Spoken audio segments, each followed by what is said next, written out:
the Young Bucks offered an open challenge for the AEW Tag Team Championships, and who responded? None other than Hernandez and the Notorious 187 Homicide, the Latin American Exchange, LAX. If you're looking for a fight, UWF is the place to be, and now this tag team match is going to get underway. Stay tuned.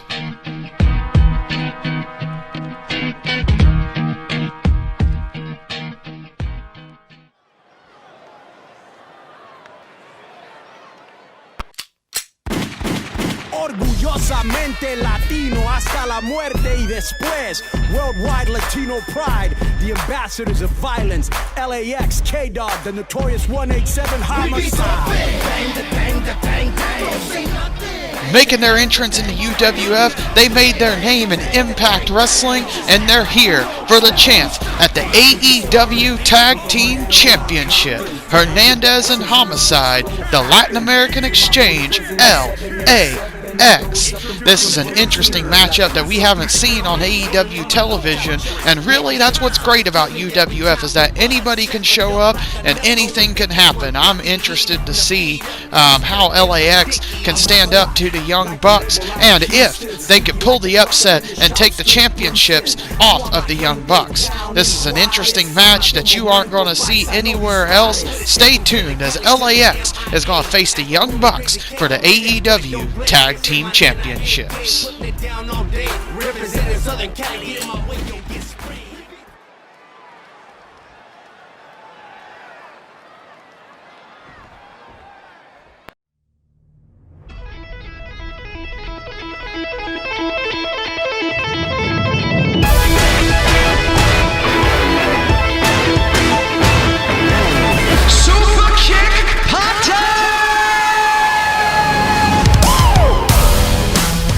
It's time for a super kick party. The AEW Tag Team Champions, the Young Bucks, make their way to the ring representing the Elite, which here in UWF has consisted of them and Dom Hess. Dom Hess will be in action later tonight in our main event in the Junior Heavyweight Preview Scramble. Nonetheless, the Young Bucks are making their way to the ring here. They've got a tall task ahead of them to defend the AEW Tag Team Championships, but this is their open challenge, and it's their challenge to defend these belts. We're going to see them in action next.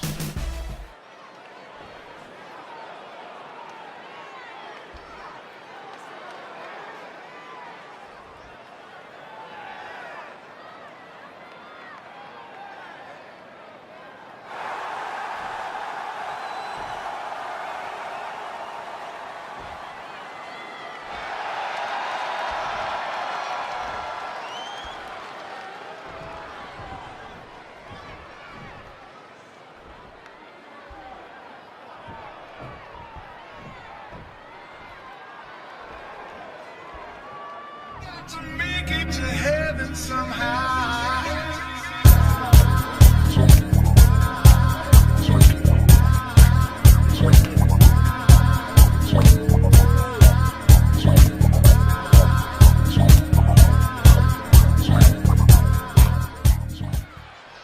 And we're back from break with the start of this matchup, as there's a collar and elbow tie-up into some chain wrestling. About the only time I've seen the Young Bucks do this. Matt Jackson is in the ring starting against Hernandez. Matt Jackson hits a Canadian Destroyer, and we're off in this contest tag team matchup. And it's for the AEW Tag Team Championships, as it looks like Hernandez is going for something there. And we got another tie-up right here.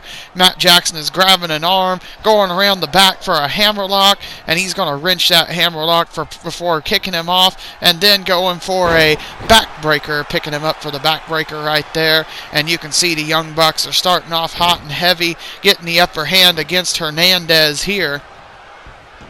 We haven't seen Hernandez and Homicide compete as a team in quite a long time, so this will be interesting. And you got to wonder, now that the Latin American Exchange, LAX, is here, what their impact is going to be on the UWF roster. We've been seeing more and more tag teams come in as of late. We've got the Elite, we've got the Black Dragons, now we've got LAX, we've got a bunch of mixed match teams that we've seen get along together, like Rhino and Tajiri and Cesaro and Spike Freeman, among others. Don't know if those are going to be permanent teams, but it's going to be interesting to see what happens, and there's been rumors of more coming in, especially if the Young Bucks are able to keep up with this open challenge here for the AEW Tag Team Championships. Is this going to become a regular thing where they're giving this open challenge every week?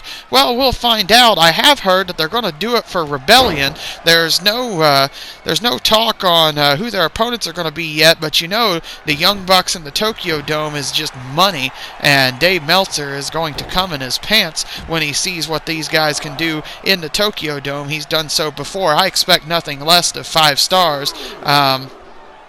Who needs women or hanging out in bars when you can watch the Bucks get 7 stars, am I right? Nonetheless, let's look back at the action here as there's another backbreaker. I believe, yes, Matt Jackson tagged in Nick Jackson earlier. I'm sorry I missed that call. I got on one of my tangents again.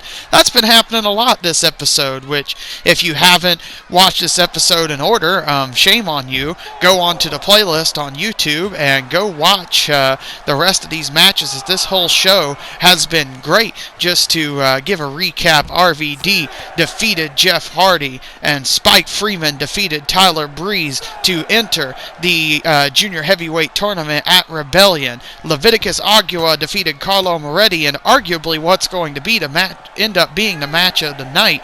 That was a really great contest, and Leviticus Agua will challenge MI3 for the UWF World's Heavyweight Championship at Rebellion, as we saw Hernandez break up the count there. As a reminder, you can't win the championship on countout or disqualification. It has to be pinfall or submission in the ring. And in the last matchup, we saw Hero just really dominate and really show his domination as his reign of terror continues, along with other super heavyweights. We're going to see Azrael Santana in action later tonight. Let's just see what happens. But as of right now, Nick Jackson is tagging in Matt Jackson, and Hernandez is getting up off the outside. Ooh, Matt Jackson pandering to the crowd there to his dismay as Hernandez hits a big neck breaker coming up to the back and now tags in Homicide. Homicide getting his first action in this contest as he hits a belly-to-belly.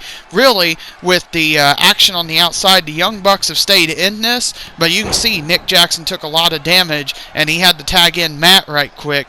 We're really seeing LAX take it to the Young Bucks, but there's a Canadian Destroyer, another Canadian Destroyer. They say they could make Brock Lesnar take a Canadian Destroyer. Oh wait, that wasn't the Young Bucks that said that. That was Einar on the Jim Cornette's drive-thru.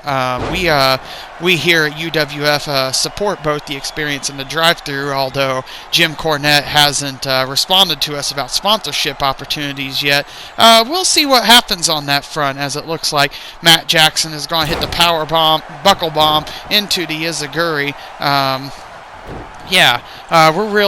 We're hoping to get Jim's response soon, but we'll see what happens as Nick Jackson grabs an arm off a reversal off Homicide and is going for, looks like a clothesline. Yes, he ducks, hits the clothesline, and he's going to the top. Could we see the 450 here? Let's see what he does. There it is, 450 splash. Big 450 by Nick Jackson. 1, 2, and no, just a 2 count off the 450 splash. That wasn't enough to put him away. And let's see here. It looks like Homicide's going to try to get back into it. He's going to reverse the super kick. Big elbow, reversing the super kick, but that's not enough as Nick Jackson gets a reversal and comes back with a super kick. And he's going to set him up in the corner. Let's see what he goes for here. Oh, we saw this a lot in their contest last week. They were a part of a 6-man tag last week, and they hit many of these coast to coast by Matt Jackson. Folks, we're going to have to go to another break here, but stay tuned.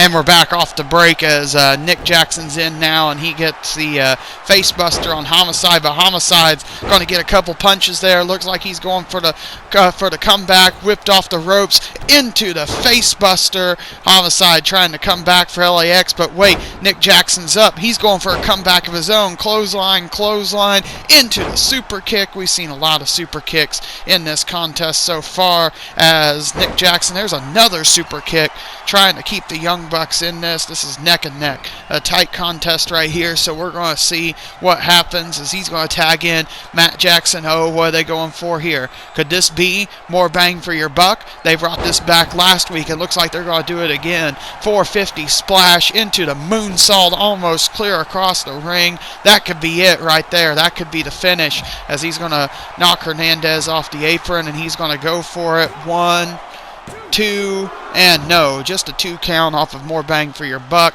right there.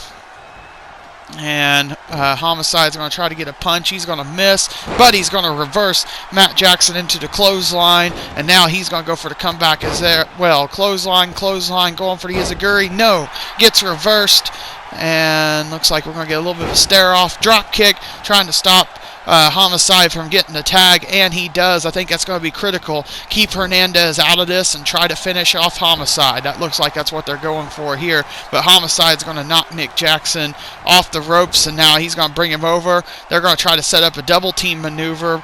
No, not a double team maneuver. What's he setting up here? He's going up to the top rope. Oh, we've seen this a few times on this show. Is Homicide going to hit it? Homicide to Matt Jackson, outside superplex. No, the regular superplex wasn't enough. That's a big, devastating maneuver to the Young Bucks as we get the outside superplex from the top rope onto the outside. That's a long fall, and that's a very thin pad out there with nothing but concrete underneath it. So we're going to see as Homicide does a little taunt there. He knows he just hit what he needed to hit right now, and perhaps they could use this to put the Young Bucks away. I got to think we're nearing the end of this contest, but we'll see what happens. He goes for a neck breaker, but wait, Matt Jackson's back up, and he gets a reversal, whips him into the apron, and he's going to go after Homicide. German suplex on the outside, and then he's going to keep Hernandez from getting in this by knocking him on the apron, and looks like he's going to go after Homicide here. There's an elbow drop, clearing Hernandez onto Homicide. Elbow drop to the back, and he's going to whip Homicide into the ring, and he's going to try to keep Hernandez out of this as he hits the rolling senton right there onto senton bomb onto Hernandez, keeping him grounded on the outside of the ring, and he's going to whip Homicide into the corner. Let's see what they're setting up here. Oh, I think they're calling for it. I think they're going to go for a Meltzer driver. Nick Jackson's got him up into position, and there it is. Meltzer driver. That's got to be it. Meltzer driver, and Homicide is out off of that spike pile driver, also known as the Meltzer driver. 1, 2, and 3. The Young Bucks retain the AEW Tag Team Championships off the Meltzer driver. So we're going to get some replays here. There's a super kick, and this is the end of the more bang for your buck. The 450 into the moonsault. And this is going for a pinfall here, it looks like. This was just a 2 count right here. And we saw all kind. There's the outside superplex. This was a very close contest. This could have gone either way, but it's a hell of a debut for LAX, but it wasn't enough as the Young Bucks retain the AEW Tag Team Championship. You know they're going to be partying hard tonight on being the elite after defending their belt, them and Dom Hess. We haven't heard much out of Kenny Omega lately. I thought we'd see more of him in UWF. We saw him in the 357 Club Championship Battle Royal, but that's been really it. That's an outside tangent, though. What's important is that the Young Bucks have defended the AEW Tag Team Championship here at Club 357. Folks, if you haven't already, be sure to like, comment, subscribe. And if you just watch this solitary match, be sure to go back, watch the playlist, watch the rest of these matches, get caught up. Up next is going to be Blade Blackwell versus Antonio Cesaro in match 6 of tonight at Club 357. But until then, I'm the commentator, man, and I will see you in the next match.